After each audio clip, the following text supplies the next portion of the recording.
let's talk about some indie published books that I think you should try out, and you may find a new 5-star book.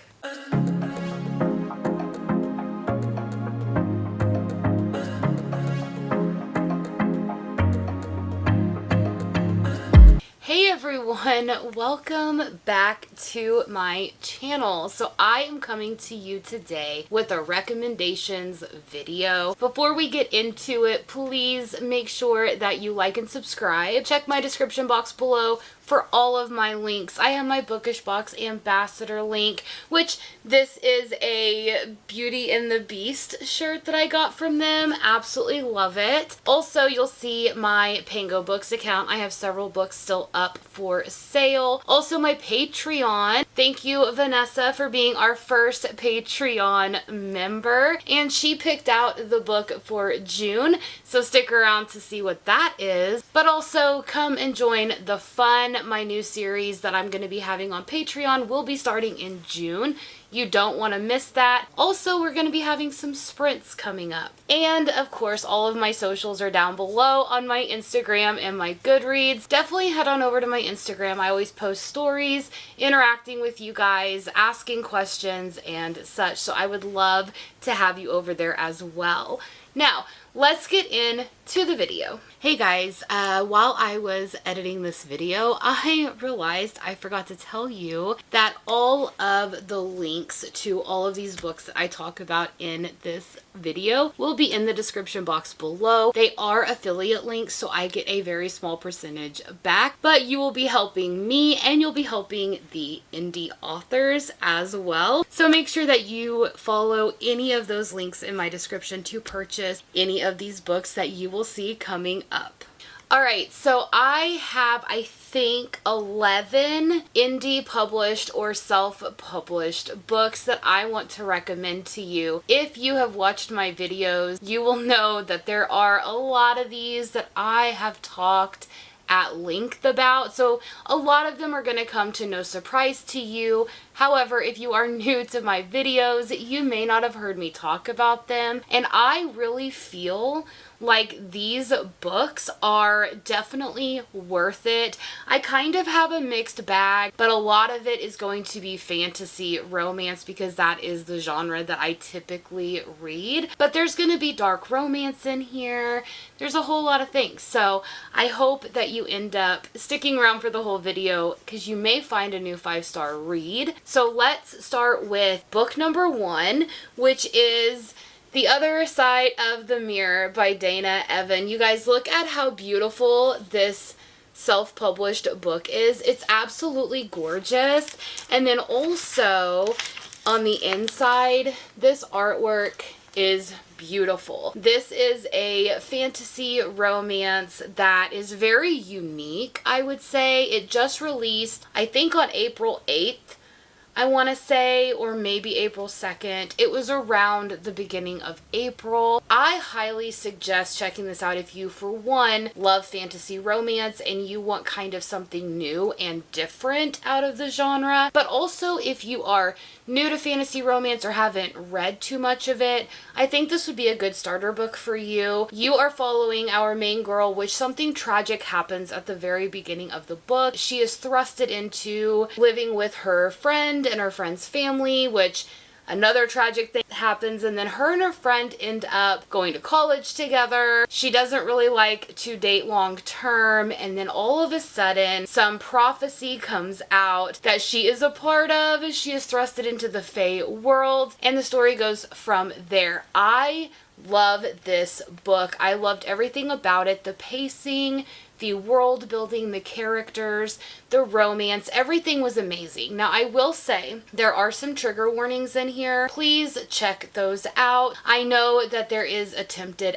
SA. There is a few other things in here, so make sure that you, I think Dana Evan either has it on her Instagram or somewhere in there for the trigger warning, so I would highly suggest checking that out. I loved it. I gave this book solely, okay, got me out of my book slump in March, and I cannot believe that I picked this up as an ARC on NetGalley. Didn't really expect to love it as much as I did. I knew that I would like it. It's fantasy romance. You guys, I love this book so much that I contacted a Barnes & Noble up in Washington that Dana Evan had went to. She signed some copies, and I was like, listen, can I pay for it? Can you ship me?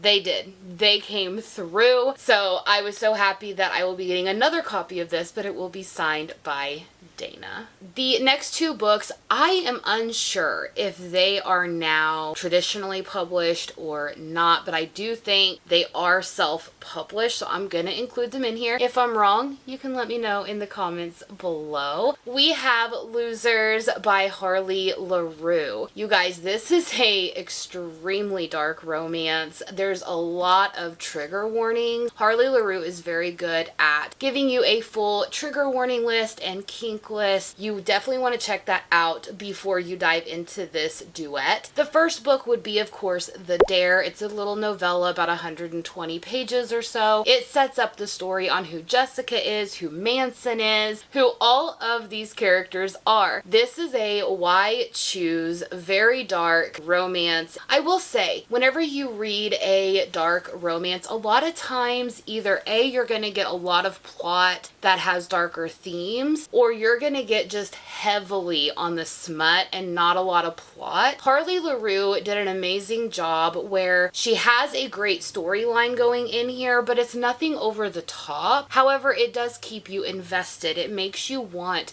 to keep reading. It makes you want to love these characters, be in this world, want to be friends with them. It's just so good. There is the novella The Dare, and then Losers Part 1 and Part 2. I absolutely love everything about this duet. It's just so amazing.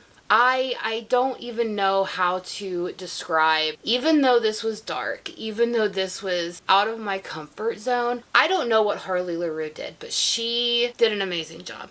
I highly suggest, if you are a dark romance girly and you are okay with the trigger warnings and you are okay with the kink list, check this out. I would love to have more people talk about it. I just had my cousin, who is in my in-person book club, read this series. She loves it so much that she was like, I need to reread it. I need to live in this world. I highly suggest this for all the dark romance girlies. Alright, and this is the other one that I don't know if it's traditionally published right now, but at the time of filming and this copy that I have, it is self-published, so we're going to include it. And that is A Court This Cruel and Lovely by Stasia Stark. I ate this book up. I can't wait to finish the series. I do know that book 2 and book 3 are out, and book 4 is coming out in the next month, I think, or the next few weeks, actually. So this will be a completed series, and I can't get enough of it. I really can't. It is a fantasy romance. Again, it has a unique premise. Whenever you are born, your parents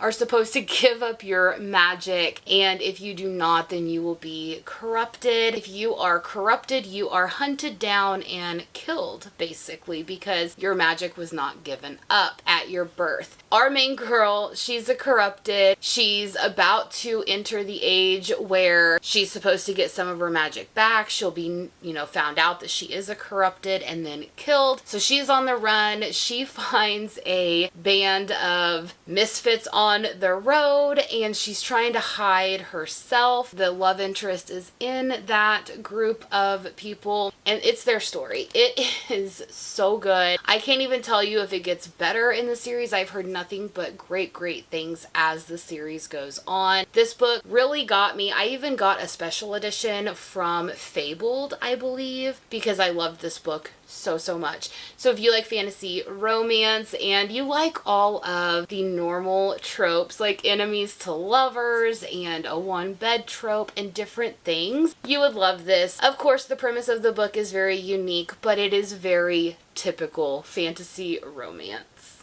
And then if you like paranormal fantasy romance, more on the paranormal side, then I highly suggest Shadow Kissed by Rebecca L. Garcia. Now, I do know that Rebecca was just recently picked up by a publisher, but this series in particular I do believe is still self-published. I don't know if they picked up this series or which one they picked up. If you love vampires and you love a very dark story, this has a lot of trigger warning. It is very spicy. I highly suggest checking the trigger warnings, of course, for any of these books, to be honest, but this one also as well, because she doesn't hold back. There are quite a lot of very dark themes and dark undertones in this story, but you're following our girl, which from the beginning, she is dealing with grief in a horrible way. She doesn't know how to cope. She doesn't know how to get her life back. All of a sudden, her town is overrun by vampires, and she is trying to just survive and fight for her life. She gets kidnapped by a vampire named Sebastian. We don't know what Sebastian is wanting at the beginning, and the story goes from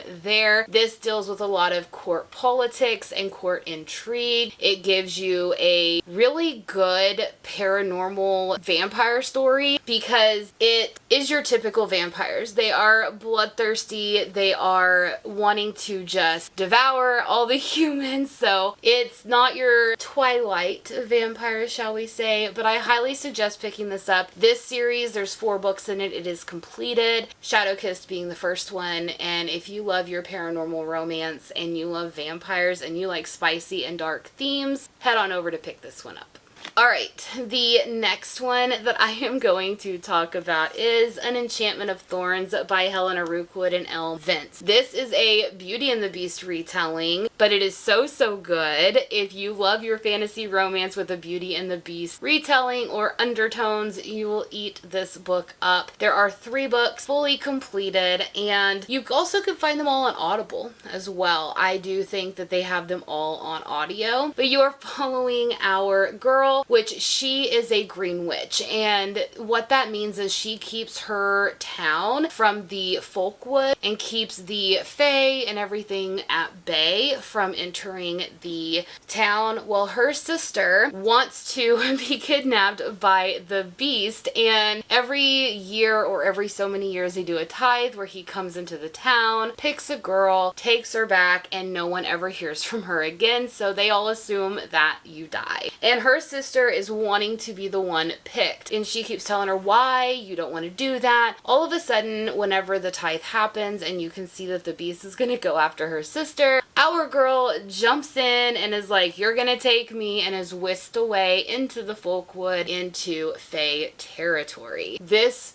story is so good. There's a curse, there is a beast, there is a good romance, and I want to say it's not really that spicy as of the first book, but it probably gets spicier, possibly, but it is so much like Beauty and the Beast, and if you really like that type of thing, I highly suggest picking this up. And of course, the next one is another fantasy romance that I am still finishing the last book on. I'm savoring it, you guys. I don't want to finish this series. But the first book is called Queen of Roses by Briar Boleyn, which actually is a pen name because it's Finna Edgewood who is writing as Briar Boleyn. She does a lot of historical romances. I went to her website, but this is a fantasy romance. It is an Arthurian legend retelling. You have all the cast of characters. You have Fae. You have a war happening. Our girl trying to figure out how to save her people. This series is so good. I'm not going to go into too much depth because you can go to my April wrap up and hear a lot of my thoughts on it. But I love this because it starts out as one thing, and then by the time you get to book 4 is entirely different. The revelations I just found out in book 4, I am shook. So if you like Fae fantasy romances and Arthurian legends, highly suggest picking this up. I don't know if they are or not, but if you are on NetGalley, I do think all 4 of them are available to be requested. So go check it out if you want to. I guess while we're on the Beauty and the Beast retellings from earlier, let's just talk about another one. And that is Bonded by Thorns by Elizabeth Helen. I adore this series. I absolutely love it. You do need to check trigger warnings as well in here. This is a Why Choose romance as well, and it is a Beauty and the Beast loose retelling. Our girl is living in basically the mortal world. Her father is traveling around trying to find the Fae realm, wanting to find her mother, and he's just always on this quest, and she always asks, bring me back a rose every time you travel. So all of a sudden our girl is being proposed to, or at least told that she is going to marry this guy in her local town, and she does not want to. And then all of a sudden she is trying to find her father. She gets like this note that, you know, isn't good news. So she finds out where he's at. She falls into the Fae realm, goes up to this castle where her father is being held, and basically says, I will take his place, because he took a rose and they said that that was thievery and they were gonna keep him. So basically our girl's like, I'll take his place, and the story goes from there. You have 4 princes, and you have the Winter Prince, Spring Prince, all of that. I love this series so much, and if you like fated mates, fantasy romance, Beauty and the Beast, and also Why Choose, definitely go pick this one up. Okay, my camera died, so hopefully we can get through the last few books. But for all of my paranormal romance lovers out there, you will definitely want to pick up Of Shadow and Moonlight by Luna Laurier. This book is so good. There are 2 books and a novella. The novella goes in between book 1 and 2. She is currently writing the 3rd book, I think, and maybe it might be a novella after this. I'm not entirely sure. However, I absolutely love this because it is a new adult paranormal romance where our girl is chronically ill. There is something wrong with her. She has been sheltered her whole life. She's going to college. She meets a guy. Now she finds out that there is this whole world that she never knew about. Somehow she is in the midst of it. There is reincarnation trope in here. There is fated mates, touch her and you die. Just a really good wholesome romance on top of a wild story where basically you have gods, you have goddesses, you have different planes, different realms, and it's so good. I don't know if I can say it enough, but I highly suggest this series. The first book isn't very long. Go pick it up. The best catch line that Luna Laurier has on the back of the book, and that she posts on Instagram all the time, is a woman fated to die young, a man cursed to live forever, a darkness that threatens to destroy everything they love. If that doesn't intrigue you, I don't know what will, because this is one of the best paranormal romances that I have read in a very long time. Now, if you don't want to get into a series, let's say you just want to stand alone, okay? You want to be able to just read the book, be done with the story, and move on to the next book, I highly suggest picking up Fairytale by Veronica Lancet. This is the illustrated cover edition. I love this story. This is a fantasy romance.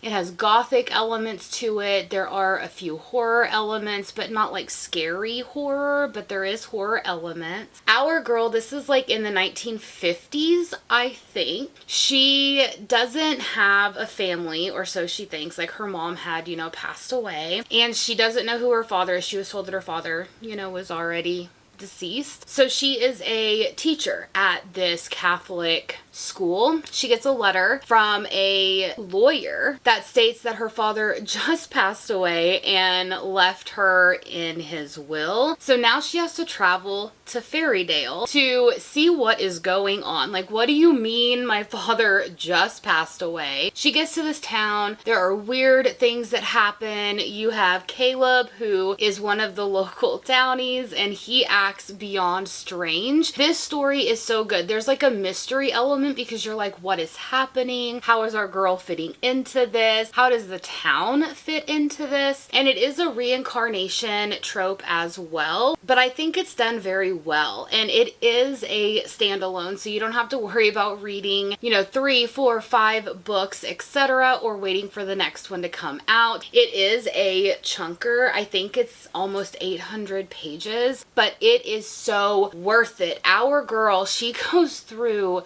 so much. The things that she unravels about this town, about the families in this town, about how she's connected to them. It's done so well. And like I said, the gothic vibes are there. So if you want to read this book and you want to get the full effect, I highly suggest reading it around the October time when it's spooky season. You're not going to get terribly spooked out, but those gothic and horror elements in this book will really come out, and you will be just in this atmospheric reading experience that is top notch. I read this in August of last year. I reread it in October whenever it was spooky season. I do intend to read it again this October. I may make it my Patreon book club pick for October, just so, maybe we all can read it. It is available on Kindle Unlimited, I think. Don't quote me on that. Last time I checked it was. I highly suggest this. Fantasy romance with gothic and horror vibes. You can't go wrong. Alright, so the next one is a brand new series that has been floating around the past couple of months and has really started gaining some hype. So you've probably heard about it, but that is Spark of the Everflame by Penn Cole. The 4th and final book should be coming out in June or July. It's very soon. Spark of the Everflame is a fantasy romance. The world and the characters and everything, so unique. I really like what the author was doing whenever she wrote this series, because you have gods and goddesses and deities. You have the mortals that don't have magic, but yet, some do. And then you have the gods, and then a very, and I mean very slow burn romance. There is no romance in this book. None whatsoever. I have not read book 2 or 3 yet, but I have heard that once you get to book 3, I think, is whenever the romance really starts coming out. So I'm like, listen, Penn Cole, I know that people love slow burn romances, but did we need to make it that slow? But I'm here. I'm here for the angst. I'm here for the slow burn. I'm here for these characters. Our girl is from the mortal part of the city. She's a human. She does healing, and she is tasked to go into the castle to heal one of the descended. While she's there, she is also tasked by the rebellion group to gather information. So she's trying to be sneaky and get around here, and all of a sudden, the prince catches her. And so she is like, oh no, what do I do? Kind of thing. And the story goes from there. This world is so expansive. I have heard that book 2 just builds upon that. I think the author did a great job whenever they were expanding on the world and the politics and everything about it. So definitely go pick up Spark of the Everflame if you haven't. I do think it is on Kindle Unlimited as well if you don't want to purchase the book. However, I feel like Penn Cole is going to be picked up by a traditionally published company in the next year. I mean, it could be sooner rather than later, because this series has been just blowing up all over different platforms. I absolutely love it. Alright, and the last book is a book that I haven't talked about in a while here on my channel. And as I was looking through my shelves and trying to decide which ones that I wanted to really suggest to you, I had to put this one on here because it just goes back a few years where I fell absolutely in love with this author's writing in this series, characters and everything. And the first book in that series is The Fae King's Curse by Jamie Schlosser. I love this world. Each book in this series really follows different characters that you meet in the previous books, but you can't go in and read book 3 because there is like an overarching plot, if you will, and you meet the characters from the previous book in that. So without having their backstory, you're not going to get the full effect that you would if you just started with book 1. This book is so good. Book 1 is my favorite out of the series, I would say, only because it hits kind of close to home for me. There is disability representation in here where the male main character, who is a fae, he's right here on the cover, he is actually blind. He can't see. And if anybody has ever watched my channel, you know that my husband is also legally blind. So I really loved that representation in here. The only downfall to the representation is instead of continuing to play on it, it was like there was a magical resolution, which is not real life. Okay, so with that, it didn't really feel like the author stayed true to the disability rep, but I nonetheless really liked it because you don't find a whole lot of fantasy romances that deal with any types of disability. So I loved it. And basically you are following our girl whenever she is like 11 or 12. She is in this grove. She meets a young boy who is around her age and they become quick friends. But every day that she goes to the grove, she sees that the boy keeps getting older and older every single day. And she doesn't know why. Well, she then finds out he is legally blind, and she also finds out that every day in human time is like a year, I believe, in the Fae realm. So by the time she gets to be 16, he's like 500 years old or something. Like, it's wild. I really liked that dynamic because it kind of shows you the progression of both worlds and how they are vastly different. I loved it. I loved everything about it. There's a mystery, there's a curse, there's fated mates, there's a whole lot of things going on. It's a fae fantasy romance, and I think it's one of the best indie published books that I read several years ago. I own the whole series, and I also had sent my books to Jamie to have her personalize and sign them, and I got them back. So, like I said, I absolutely love this series. I haven't talked about it in so long. So if you are wanting just a quick fae fantasy romance, and maybe you are new to fantasy romance, this would be a great introduction because there's not a whole lot of world building that goes on in this book. There's not a whole lot of you gotta remember 20 characters' names and what quest they're on. You can just kind of sink into just a solo story. Okay, you guys, this is, I think, 11 books that I suggest. So in my comments below, let me know, have you read any of these? Do you intend on reading any of these after watching this video? I always love to hear your thoughts, and always keep the comments spoiler free and always be friendly down there. But also there is a pinned comment where you can join my Patreon. Come join Vanessa and I over here. We are going to be reading a different book that I typically wouldn't pick in June, but I'm so excited to read that.